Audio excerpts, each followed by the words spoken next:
ਰਸਤੇ ਵਿੱਚ ਇੱਕ ਟਰੱਕ ਜਾ ਰਿਹਾ ਸੀ, ਉਹਦੇ ਪਿੱਛੇ ਲਿਖਿਆ ਹੋਇਆ ਸੀ ਇਹ ਵੀ ਦਾਤ ਤੇਰੀ ਦਾਤਾਰ। ਤਾਂ ਪਾਪਾ ਨੇ ਅਸੀਂ ਦੋਵਾਂ ਨੇ ਉਹ ਪੜ੍ਹਿਆ ਤੇ ਅਸੀਂ ਸੋਚਿਆ ਕਿ ਗੱਲ ਤਾਂ ਸਹੀ ਹੈ, ਆਪਾਂ ਟਰੱਕਾਂ ਦੇ ਪਿੱਛੇ ਲਿਖਵਾ ਲੈਂਦੇ ਹਾਂ ਇਹ ਵੀ ਦਾਤ ਤੇਰੀ ਦਾਤਾਰ, ਤਾਂ ਆਪਾਂ ਨੂੰ ਲਾਈਫ ਦੀਆਂ ਪ੍ਰੋਬਲਮਸ ਟ੍ਰੈਜਡੀਜ਼ ਨੂੰ ਵੀ ਉਹ ਦਾਤ ਤੇਰੀ ਦਾਤਾਰ ਮੰਨ ਕੇ ਚੱਲਣਾ ਚਾਹੀਦਾ।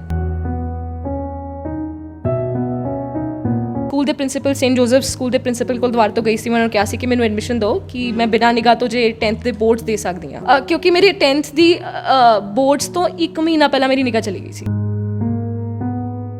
ਫੈਮਿਲੀ ਦੀ ਸਪੋਰਟ ਨਾਲ ਕੁਝ ਟੀਚਰ ਸੀ ਜਿਨ੍ਹਾਂ ਨੇ ਹੈਲਪ ਕੀਤੀ, ਮੈਂ ਆਪਦੇ 10 ਦੇ ਅੰਦਰ 10 CGPA ਅੰਕ ਹਾਸਿਲ ਕੀਤੇ ਸੀ। ਮੇਰਾ ਅੱਧਾ ਦਿਮਾਗ ਤਾਂ ਉਦੋਂ ਉੱਡ ਗਿਆ ਜਦੋਂ ਮੇਰੀ ਮਿਸੀ ਦੀ ਡੈਥ ਹੋ ਗਈ ਸੀ, ਅੱਧਾ ਇਹਦੀਆਂ ਅੱਖਾਂ ਜਾਣ ਕਰਕੇ ਉੱਡ ਗਿਆ। ਮਾਂ ਦਾ ਲੋਸ ਤਾਂ ਮੇਰੇ ਲਈ ਸ਼ਾਇਦ ਆਈਸਾਈਟ ਤੋਂ ਵੀ ਵੱਡਾ ਹੈ, ਤੇ ਉਸ ਤੋਂ ਵੱਡਾ ਲੋਸ ਸ਼ਾਇਦ ਮੇਰੇ ਨਾਲ ਹੋ ਵੀ ਨਹੀਂ ਸਕਦਾ। ਮੈਂ ਜਦੋਂ ਪਹਿਲੀ ਵਾਰੀ ਲਾਅ ਚੁਣਿਆ, ਮੇਰੇ ਇੱਕ ਅੰਕਲ ਨੇ ਆ ਕੇ ਮੈਨੂੰ ਪਹਿਲਾ ਸਵਾਲ ਹੀ ਪੁੱਛਿਆ ਸੀ, ਤੈਨੂੰ ਪਤਾ ਲਾਇਰਸ ਨੂੰ ਪੰਜਾਬ ਵਿੱਚ ਕੀ ਕਹਿੰਦੇ ਆ? ਮੈਂ ਕਿਹਾ ਕੀ ਕਹਿੰਦੇ? ਭੌਂਕਾ। ਇਹਨੇ ਤਾਂ ਦਿਲ 'ਤੇ ਪੱਥਰ ਰੱਖਿਆ ਹੋਇਆ, ਇਹ ਤਾਂ ਆਪਦੇ ਪੱਕੇ ਰਸਤੇ ਚੱਲ ਪਈ, ਪਰ ਮੈਂ ਜਦੋਂ ਦੇਖਦਾ ਫਿਰ ਅਸੀਂ ਇੱਕ ਵਾਰੀ ਆਸਟ੍ਰੇਲੀਆ ਵੀ ਲੈ ਕੇ ਗਏ ਸੀ ਇਹਨੂੰ, ਉਹਨਾਂ ਨੇ ਵੀ ਜਵਾਬ, ਉੱਥੋਂ ਵੀ ਜਵਾਬ ਮਿਲ ਗਿਆ ਵੀ ਇਹਦੀ ਅੱਖਾਂ ਦਾ ਟ੍ਰੀਟਮੈਂਟ ਕਿਤੇ ਹੈ ਨਹੀਂ। ਤੇ ਅਸੀਂ ਡਾਕਟਰ ਨੂੰ ਮੈਂ ਆਫਰ ਦਿੱਤੀ ਸੀ ਵੀ ਮੇਰੀ ਇੱਕ ਅੱਖ ਦਾ ਕੁਝ ਵੀ ਕੱਢ ਕੇ ਇਹਦੀ ਇੱਕ ਅੱਖ ਚਾਲੂ ਕਰ ਦਿਓ। ਜੇ ਤੁਹਾਡੇ ਬੱਚੇ ਨੂੰ ਕਿਸੇ ਤਰ੍ਹਾਂ ਦੀ ਤਕਲੀਫ ਹੈ ਤਾਂ ਉਹਨੂੰ ਅਕਨੋਲੇਜ ਕਰੋ ਤੇ ਉਹਦੇ ਸੋਲਿਊਸ਼ਨਸ ਲੱਭਣ ਦੀ ਕੋਸ਼ਿਸ਼ ਕਰੋ, ਕਿਉਂਕਿ ਡਿਨਾਈ ਕਰਨਾ ਬੈਸਟ ਸੋਲਿਊਸ਼ਨ ਨਹੀਂ ਹੁੰਦਾ। ਜੇ ਮੈਨੂੰ ਮੇਰੀ ਪ੍ਰੋਬਲਮ ਅੱਛੀ ਤਰ੍ਹਾਂ ਪਤਾ ਹੁੰਦੀ ਤਾਂ ਮੇਰਾ ਸੋਲਿਊਸ਼ਨ ਲੱਭ ਪਾਉਂਦੀ, ਜੇ ਮੈਂ ਆਪਣੀ ਪ੍ਰੋਬਲਮ ਐਕਸੈਪਟ ਹੀ ਨਹੀਂ ਕਰ ਰਹੀ ਤਾਂ ਮੇਰਾ ਸੋਲਿਊਸ਼ਨ ਕਿਵੇਂ ਲੱਭੂੰਗੀ? ਸਤਿ ਸ਼੍ਰੀ ਅਕਾਲ, ਵਾਹਿਗੁਰੂ ਜੀ ਕਾ ਖਾਲਸਾ, ਸ਼੍ਰੀ ਵਾਹਿਗੁਰੂ ਜੀ ਕੀ ਫਤਿਹ। ਸੁਰਖਾਬ TV ਦੇਖਣ ਵਾਲੇ ਸਾਰੇ ਦਰਸ਼ਕਾਂ ਦਾ ਬਹੁਤ-ਬਹੁਤ ਸਵਾਗਤ ਹੈ। ਮੈਂ ਹਾਂ ਆਕਾਂक्षा। ਅੱਜ ਮੈਂ ਤੁਹਾਨੂੰ ਬਠਿੰਡਾ ਤੋਂ ਇੱਕ ਇਸ ਤਰ੍ਹਾਂ ਦੀ ਸ਼ਖਸੀਅਤ ਦੇ ਰੂਬਰੂ ਕਰਵਾਉਣ ਜਾ ਰਹੀ ਹਾਂ ਜਿਨ੍ਹਾਂ ਦੀਆਂ ਗੱਲਾਂ ਸੁਣ ਕੇ, ਜਿਨ੍ਹਾਂ ਨੂੰ ਸੁਣ ਕੇ ਔਰ ਜਿਨ੍ਹਾਂ ਦਾ ਮਿਊਜ਼ਿਕ ਸੁਣ ਕੇ ਤੁਹਾਡੀ ਤਬੀਅਤ ਬਿਲਕੁਲ ਖੁਸ਼ ਹੋ ਜਾਏਗੀ। ਜੀ ਹਾਂ, ਮੈਂ ਗੱਲ ਕਰ ਰਹੀ ਹਾਂ ਆਂਚਲ ਪਟੇਜਾ ਜੀ ਬਾਰੇ। ਆਂਚਲ ਪਟੇਜਾ ਜੀ ਅਨਫੋਰਚੂਨੇਟਲੀ ਨੇਤਰਹੀਨ ਨੇ, ਪਰ ਇਹਨਾਂ ਦਾ ਜੋ ਜਜ਼ਬਾ ਹੈ ਔਰ ਇਹਨਾਂ ਦੀ ਜੋ ਮੋਰਲ ਇਹਨਾਂ ਦਾ ਹੈ, ਤੁਸੀਂ ਜਦੋਂ ਇਹਨਾਂ ਦੀਆਂ ਗੱਲਾਂ ਸੁਣੋਗੇ ਤਾਂ ਜਿਹੜੇ ਲੋਕ ਇਹ ਸੋਚਦੇ ਆ ਵੀ ਅਸੀਂ ਜ਼ਿੰਦਗੀ ਦੇ ਵਿੱਚ ਕੁਝ ਕਰ ਨਹੀਂ ਸਕਦੇ, ਤਾਂ ਉਹ ਇੱਕ ਵਾਰੀ ਆਂਚਲ ਜੀ ਦੇ ਨੂੰ ਬਿਲਕੁਲ ਸੁਣਨ, ਉਹਨਾਂ ਨੂੰ ਜ਼ਰੂਰ ਸੁਣਨ। ਮੋਸਟ ਵੈਲਕਮ ਆਂਚਲ ਜੀ ਤੁਹਾਡਾ ਸੁਰਖਾਬ TV 'ਤੇ। ਬਹੁਤ ਬਹੁਤ ਸ਼ੁਕਰੀਆ। ਵਾਹਿਗੁਰੂ ਜੀ ਦਾ ਖਾਲਸਾ, ਵਾਹਿਗੁਰੂ ਜੀ ਦੀ ਫਤਿਹ। ਬਹੁਤ ਅੱਛਾ ਲੱਗ ਰਿਹਾ ਜਿੱਥੇ ਆ ਕੇ, ਤੇ ਉਮੀਦ ਹੈ ਕਿ ਆਪਣਾ ਇੱਕ ਵਧੀਆ ਵਾਰਤਾਲਾਪ ਹੋ ਸਕੇ। ਜੀ ਜੀ ਬਿਲਕੁਲ।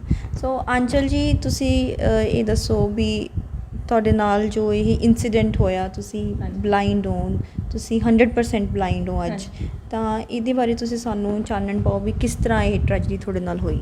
ਜੀ, ਸਭ ਤੋਂ ਪਹਿਲਾਂ ਤਾਂ ਕਹਿਣਾ ਚਾਹੂੰਗੀ ਕਿ ਟ੍ਰੈਜਡੀ ਨਹੀਂ ਕਹਿ ਸਕਦੇ, ਕਿਉਂਕਿ ਜਦੋਂ ਨਿਗਾਹ ਗਈ ਸੀ ਤਾਂ ਮੈਨੂੰ ਪਾਪਾ ਨੇ ਕਿਹਾ ਸੀ, ਅਸੀਂ ਵਾਪਸ ਆ ਰਹੇ ਸੀਗੇ ਇੱਕ ਚੈੱਕਅਪ ਕਰਾ ਕੇ ਲੁਧਿਆਣਾ ਤੋਂ, ਰਸਤੇ ਵਿੱਚ ਇੱਕ ਟਰੱਕ ਜਾ ਰਿਹਾ ਸੀ, ਉਹਦੇ ਪਿੱਛੇ ਲਿਖਿਆ ਹੋਇਆ ਸੀ ਇਹ ਵੀ ਦਾਤ ਤੇਰੀ ਦਾਤਾਰ।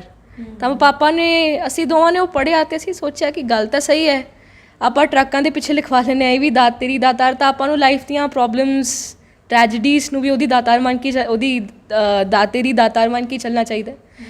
ਔਨ ਦੈਟ ਨੋਟ, ਮੇਰੀ ਆਈਸਾਈਟ ਐਕਚੁਅਲੀ ਬਚਪਨ ਵਿੱਚ ਮੈਂ 30% ਦੇਖ ਪਾਉਂਦੀ ਸੀ ਸਿਰਫ, ਕਿਉਂਕਿ ਮੇਰਾ ਪ੍ਰੀਮੈਚੋਰ ਜਨਮ ਹੋਇਆ ਸੀ, 7 ਸੀ ਮੈਂ, ਉਹਦੇ ਕਰਕੇ ਮੇਰੀ ਇੱਕ ਅੱਖ ਦਾ ਰੈਟਨਾ ਬਚਪਨ ਤੋਂ ਹੀ ਖਰਾਬ ਸੀ ਤੇ ਦੂਜੀ ਅੱਖ ਵਿੱਚ ਵੀ 30% ਚੱਲਦਾ ਸੀ। 16 ਸਾਲ ਦੀ ਉਮਰ ਵਿੱਚ ਆ ਕੇ ਮੇਰੀ ਉਹ ਜਿਹੜੀ ਬਚੀ ਹੋਈ ਰੋਸ਼ਨੀ ਸੀ ਉਹ ਵੀ ਚਲੀ ਗਈ, ਤੇ ਉਸ ਤੋਂ ਬਾਅਦ ਮੈਂ 100% ਬਲਾਈਂਡ ਹਾਂ। ਜੀ ਬਿਲਕੁਲ। ਅਤੇ ਅਸੀਂ ਸੁਣਿਆ ਵੀ ਤੁਸੀਂ ਲਾਅ ਦੀ ਪੜ੍ਹਾਈ ਕਰ ਰਹੇ ਹੋ। ਹਾਂਜੀ। ਤਾਂ ਤੁਸੀਂ ਉਹਦੇ ਬਾਰੇ ਵੀ ਦੱਸੋ ਵੀ ਕਿਸ ਤਰ੍ਹਾਂ ਤੁਸੀਂ ਇਸ ਪ੍ਰੋਫੈਸ਼ਨ ਦੇ ਵਿੱਚ ਆਏ ਵੀ ਤੁਸੀਂ ਲਾਅ ਕਰਨਾ ਹੈ, ਤਾਂ ਔਰ ਇਹ ਤੋਂ ਪਹਿਲਾਂ ਜੋ ਤੁਹਾਡੀ ਸਟੱਡੀ ਹੋਈ ਹੈ ਸਾਰੀ, ਉਹਦੇ ਬਾਰੇ ਵੀ ਤੁਸੀਂ ਚਾਨਣ ਪਾਓ ਵੀ ਕਿਸ ਤਰ੍ਹਾਂ ਤੁਹਾਡੀ ਸਟੱਡੀ ਹੋਈ?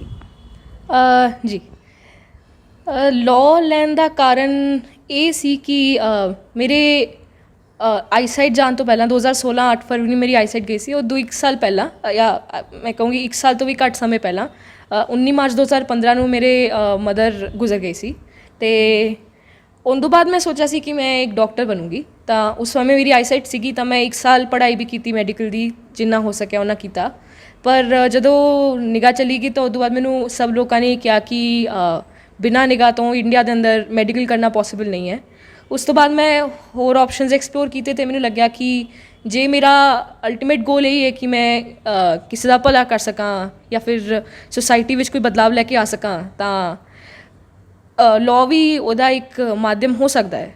ਤਾਂ ਮੈਂ ਉਸ ਵਿਚਾਰ ਨਾਲ ਅਤੇ ਉਸ ਵਿਚਾਰਧਾਰਾ ਨਾਲ ਲਾਅ ਲੈਣ ਦਾ ਸੋਚਿਆ। ਜਿਹੜਾ ਕਿ ਜਦ ਦੂਜਾ ਸਵਾਲ ਹੈ ਕਿ ਮੈਂ ਕਿਵੇਂ ਪੜ੍ਹਦੀ ਹਾਂ, ਮੈਂ ਬ੍ਰੇਲ ਨਹੀਂ ਸਿੱਖੀ ਕਿਉਂਕਿ ਮੈਂ 16 ਸਾਲ ਦੀ ਉਮਰ ਵਿੱਚ ਮੇਰੀ ਨਿਗਾਹ ਗਈ ਸੀ। ਉਦੋਂ ਪਹਿਲਾਂ ਮੈਂ ਉਵੇਂ ਹੀ ਪੜ੍ਹਦੀ ਸੀ ਜਿਵੇਂ ਬਾਕੀ ਸਾਰੇ ਸਾਈਟਡ ਸਟੂਡੈਂਟਸ ਪੜ੍ਹਦੇ ਨੇ।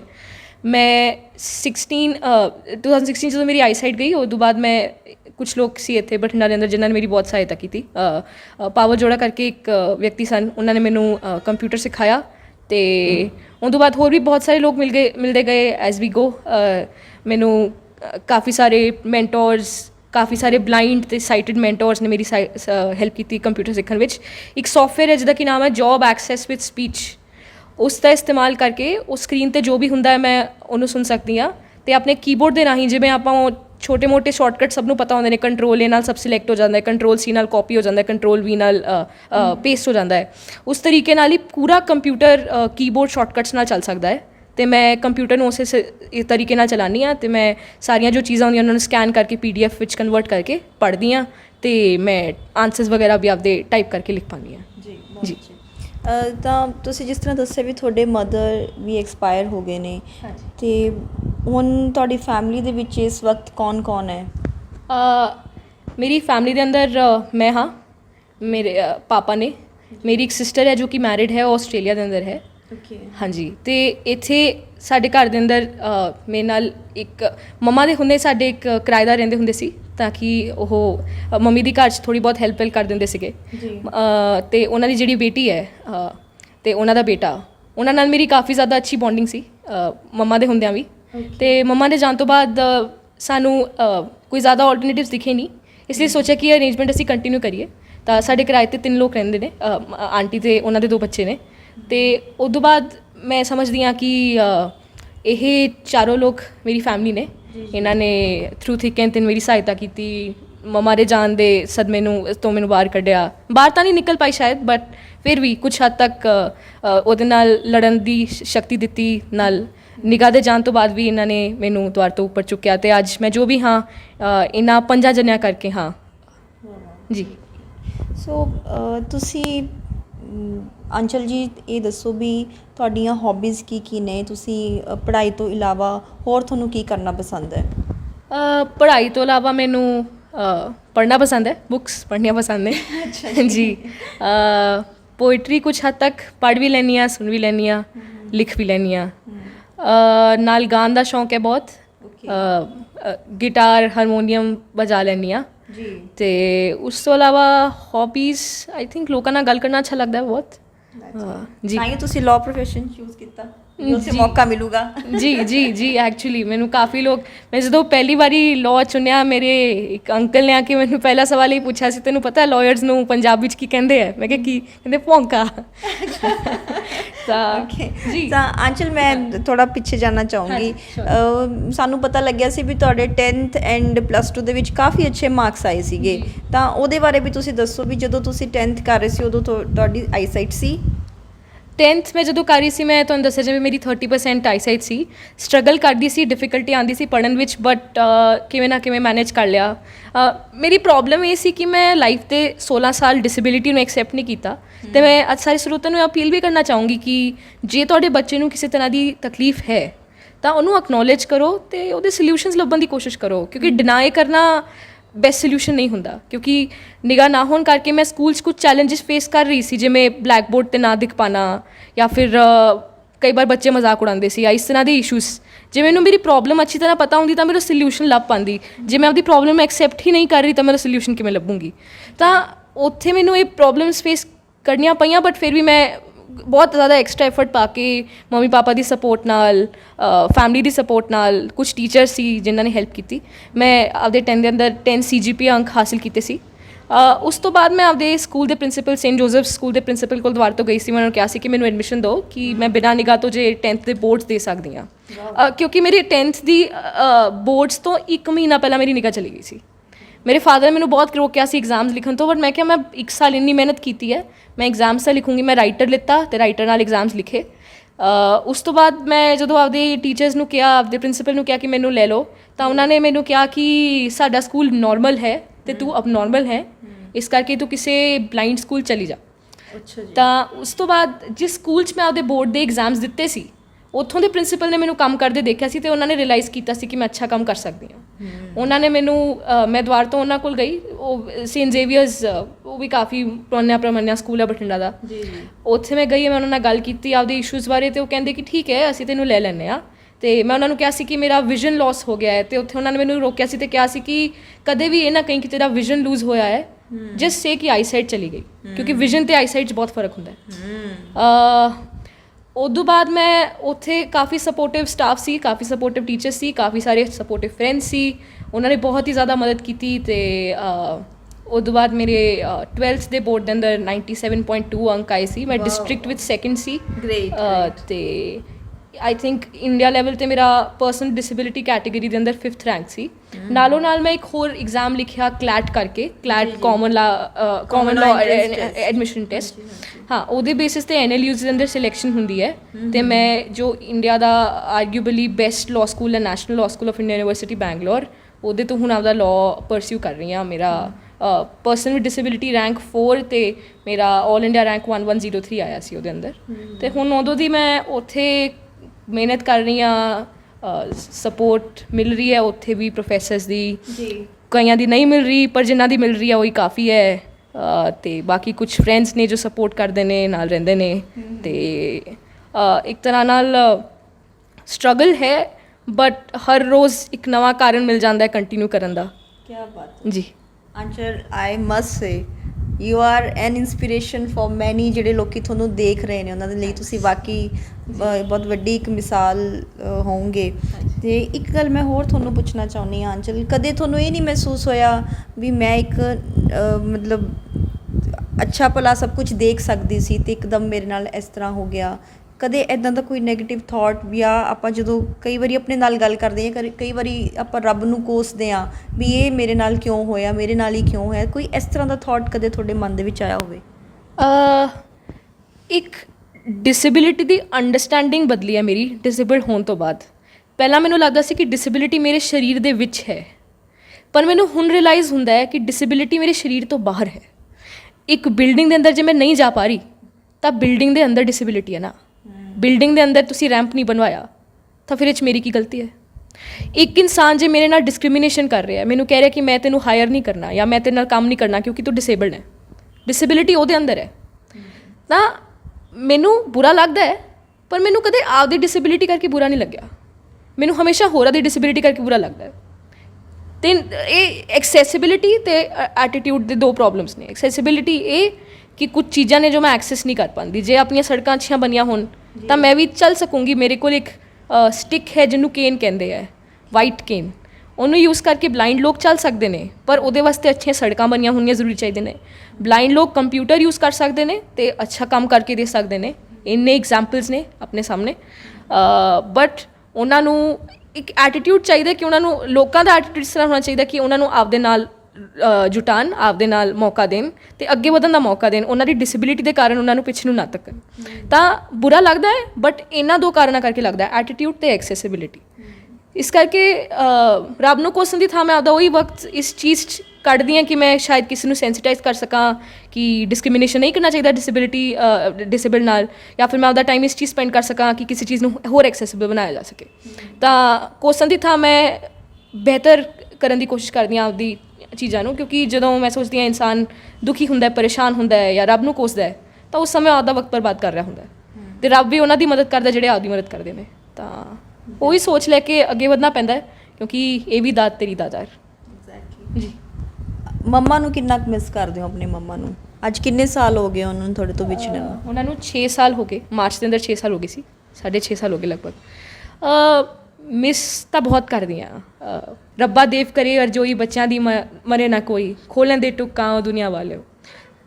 ਤਾਂ ਮਾਂ ਦਾ ਲੋਸ ਤਾਂ ਮੇਰੇ ਲਈ ਸ਼ਾਇਦ ਆਈਸਾਈਟ ਤੋਂ ਵੀ ਵੱਡਾ ਹੈ, ਅਤੇ ਉਸ ਤੋਂ ਵੱਡਾ ਲੋਸ ਸ਼ਾਇਦ ਮੇਰੇ ਨਾਲ ਹੋ ਵੀ ਨਹੀਂ ਸਕਦਾ। ਬਟ ਅਗੇਨ ਮੈਂ ਤੁਹਾਨੂੰ ਕਿਹਾ ਸੀ ਕਿ ਮੇਰੇ ਕੋਲ ਉਸ ਸਮੇਂ 12th ਦੇ ਅੰਦਰ 2 ਆਪਸ਼ਨ ਸੀ, ਜਾਂ ਤਾਂ ਮੈਂ ਲਾਅ ਚੁਣਾ ਜਾਂ ਮੈਡੀਸਨ ਚੁਣਾ। ਮੈਡੀਸਨ ਮੈਂ ਨਹੀਂ ਚੁਣ ਪਾਈ, ਤਾਂ ਮੈਂ ਹੁਣ ਉਸੇ ਲਾਅ ਨੂੰ ਆਪਣੀ ਪਰਪਸ ਬਣਾਇਆ ਹੈ ਅਤੇ ਮੈਂ ਚਾਹੁੰਦੀ ਹਾਂ ਕਿ ਮੈਂ ਸੁਸਾਇਟੀ ਵਿੱਚ ਚੇਂਜ ਲਿਆ ਸਕਾਂ ਅਤੇ ਮੈਂ ਇੰਨੀ ਜ਼ਿਆਦਾ ਸਫਲ ਹੋ ਸਕਾਂ ਕਿ ਮੇਰੀ ਸਫਲਤਾ ਦੀ ਜਿਹੜੀ ਗੂੰਜ ਹੈ ਉਹ ਮੇਰੇ ਮਦਰ ਤੱਕ ਪਹੁੰਚ ਸਕੇ ਕਿਸੇ ਤਰੀਕੇ। ਮੈਨੂੰ ਨਹੀਂ ਪਤਾ ਅੱਜ ਉਹ ਕਿੱਥੇ ਨੇ, ਪਰ ਜਿੱਥੇ ਵੀ ਨੇ ਮੈਨੂੰ ਦੇਖ ਜ਼ਰੂਰ ਰਹੇ ਨੇ। ਇੱਕ ਨੀਸ਼ ਕਹਿੰਦਾ ਹੈ ਕਿ if you have a why in life how does it matter. ਜੇ ਤੁਹਾਡੀ ਜ਼ਿੰਦਗੀ 'ਚ ਇੱਕ ਪਰਪਸ ਹੈ ਤਾਂ ਫਿਰ ਤੁਸੀਂ ਉਹਨੂੰ ਕਿਵੇਂ ਅਚੀਵ ਕਰੋਗੇ, ਜਾਂ ਰਸਤੇ 'ਚ ਕਿੰਨੀਆਂ ਕਠਿਨਾਈਆਂ ਆਉਂਦੀਆਂ ਨੇ ਉਹ ਮੈਟਰ ਕਰਨੀਆਂ ਬੰਦ ਕਰ ਜਾਂਦੀਆਂ ਨੇ। ਮੇਰੇ ਲਈ ਮੇਰੇ ਪਰਪਸ ਮੇਰੇ ਮਦਰ ਨੇ। ਉਹ ਜਿੱਥੇ ਵੀ ਨੇ ਉਹਨਾਂ ਨੂੰ ਬਸ ਕਿਸੇ ਤਰੀਕੇ ਦਿਖ ਸਕੇ ਅਤੇ ਸੁਣ ਸਕੇ ਕਿ ਮੈਂ ਕੀ ਕਰ ਰਹੀ ਹਾਂ, ਉਹਨਾਂ ਦੂਰ ਤੱਕ ਪਹੁੰਚਣਾ ਹੈ। ਅਤੇ ਉਹ ਪਰਪਸ ਮੈਨੂੰ ਡਰਾਈਵ ਕਰਦੀ ਹੈ, ਅਤੇ ਰਸਤੇ ਜੋ ਕਠਿਨਾਈਆਂ ਆਉਂਦੀਆਂ ਨੇ ਉਹ ਫਿਰ ਇੰਨਾ ਮਾਇਨਾ ਨਹੀਂ ਰੱਖਦੀਆਂ। ਤੁਸੀਂ ਨਾਲ ਨਾਲ ਮਿਊਜ਼ਿਕ ਦਾ ਵੀ ਸ਼ੌਕ ਰੱਖਦੇ ਹੋ, ਹਾਂਜੀ। ਤਾਂ ਅੱਜ ਸਾਡੇ ਦਰਸ਼ਕਾਂ ਨੂੰ ਕੀ ਸੁਣਾ ਰਹੇ ਹੋ ਫਿਰ? ਦਰਸ਼ਕਾਂ ਨੂੰ ਮੈਂ ਇੱਕ ਤਾਂ ਸੋਚ ਰਹੀ ਹਾਂ ਕਿ ਮਾਈ ਨੇਮ ਇਜ਼ ਖਾਨ ਦੀ ਮੈਂ ਐਲਬਮ ਸੁਣ ਰਹੀ ਸੀ ਅੱਜ ਸਵੇਰੇ, ਤਾਂ ਸੋਚ ਰਹੀ ਹਾਂ ਉਹਦੇ 'ਚੋਂ ਕੁਝ ਸੁਣਾ ਦੇਵਾਂ। ਅਤੇ ਨਾਲ ਇੱਕ ਫਿਰ ਲੈ ਆਇਆ ਦਿਲ ਬਰਫੀ ਦਾ ਜੋ ਗਾਣਾ ਹੈ ਅਰੀਜੀਤ ਸਿੰਘ ਦਾ, ਉਹ ਸੁਣਾ ਦਿੰਦੀ ਹਾਂ ਕਿਉਂਕਿ I really like Arijit Singh as well. ਰੋਮ ਰੋਮ ਤੇਰਾ ਨਾਮ ਪੁਕਾਰੇ, एक हुए दिन रैन हमारे, हमसे गम ही छिन गए, जब से देखे नैन तिहारे, सजदा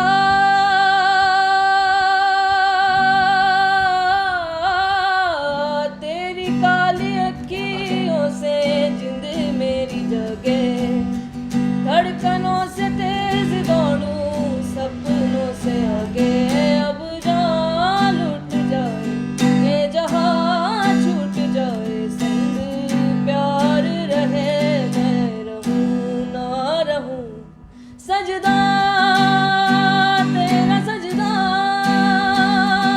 लखवार करूं मेरी जान करूं, सजदा तेरा सजदा करूं मैं तेरा सजदा, दिन रैन करूं ना ही चैन करूं, तेरे नैना तेरे नैना तेरे नैना रे, तेरे नैना तेरे नैना तेरे नैना रे, नैनों की चाल गए मखमली गाल गए, थम के रुक जाए दोनों जहां, नैना शर्माए जाओ आंखें भर आए जाओ, थम के रुक जाए दोनों जहां, रब की नेमत है तेरी निगाहें, जिस पे बसती है उसकी दुआएं,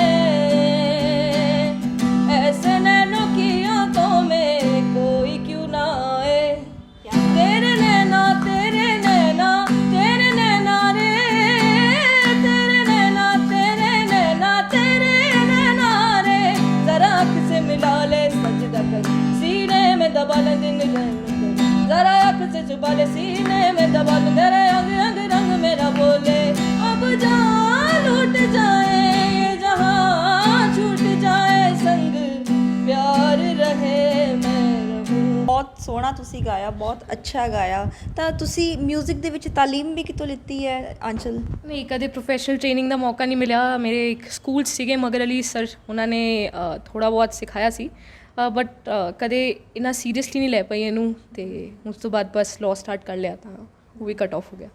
ਹਾਂਜੀ। ਸੋ ਅੱਗੇ ਦਾ ਹੁਣ ਤੁਹਾਡਾ ਕੀ ਪਲਾਨ ਹੈ? ਅੱਗੇ ਤੁਸੀਂ ਲਾਅ ਹੁਣ ਤੁਸੀਂ ਦੱਸ ਰਹੇ ਸੀ ਮੈਨੂੰ ਕਿ ਤੁਹਾਡੀ ਇੰਟਰਨਸ਼ਿਪ ਚੱਲ ਰਹੀ ਹੈ, ਹਾਂਜੀ। ਤਾਂ ਇਸ ਤੋਂ ਬਾਅਦ ਫਿਰ ਕੀ ਕਰ ਰਹੇ ਹੋ? ਮੈਂ ਕਾਫੀ ਜ਼ਿਆਦਾ ਕਨਫਿਊਜ਼ਡ ਹਾਂ ਕਿਉਂਕਿ ਆਪਸ਼ਨਸ ਨੇ ਅਤੇ ਕਾਫੀ ਸਾਰੀਆਂ ਚੀਜ਼ਾਂ ਕੰਸੀਡਰ ਕਰਨੀਆਂ ਨੇ ਕਿ ਜੋਬ ਸਿਕਿਉਰਿਟੀ ਹੋਵੇ, ਪੇ ਠੀਕ ਠਾਕ ਹੋਵੇ, ਅਤੇ ਕੁਛ ਇਹ ਜਿਹਾ ਮੀਨਿੰਗਫੁਲ ਕਰ ਸਕਾਂ ਕਿ ਸਿਰਫ ਆਪਦਾ ਹੀ ਭਲਾ ਨਾ ਹੋਵੇ, ਕਿਸੇ ਹੋਰ ਦਾ ਵੀ ਹੋ ਸਕੇ। ਤਾਂ ਚਾਹਤ ਇਹ ਹੈ ਕਿ ਮੈਂ ਇਸ ਤੋਂ ਬਾਅਦ ਆਪਦੀ ਮਾਸਟਰਸ ਕਰ ਸਕਾਂ ਕਿਸੇ ਫੋਰਨ ਯੂਨੀਵਰਸਿਟੀ ਤੋਂ।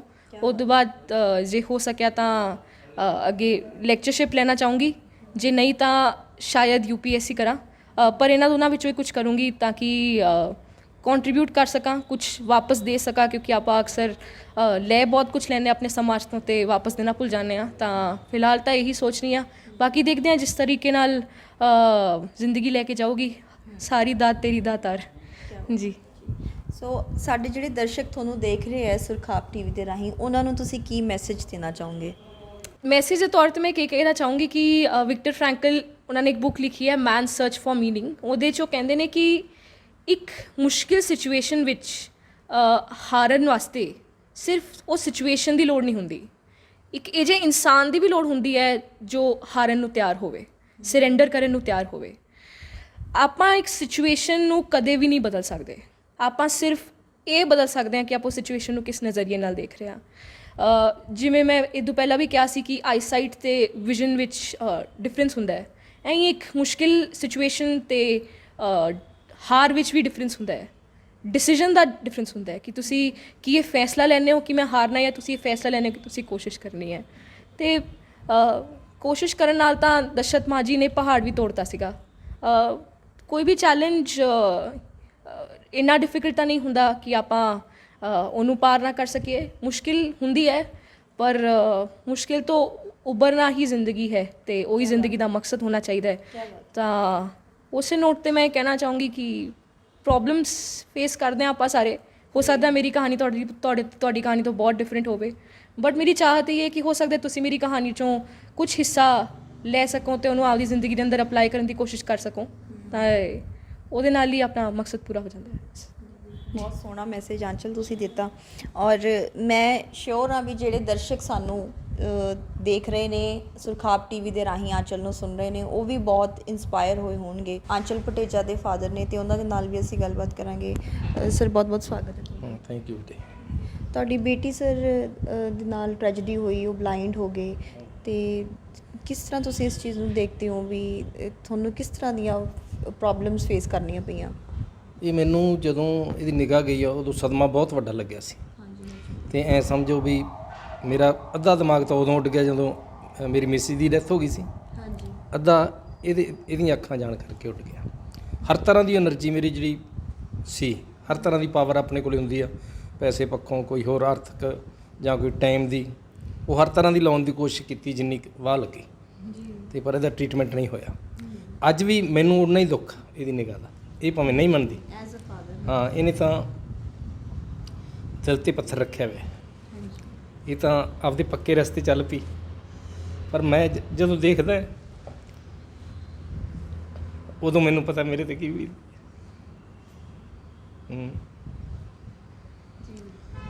ਬਸ ਇਸ ਉਸੇ ਪੋਜੀਸ਼ਨ 'ਚ ਮੈਂ ਜਿਹੜੀ ਅੱਜ ਤੋਂ 5 ਸਾਲ ਪਹਿਲਾਂ ਸੀ ਇਹਦੀ ਨਿਗਾਹ ਗਈ।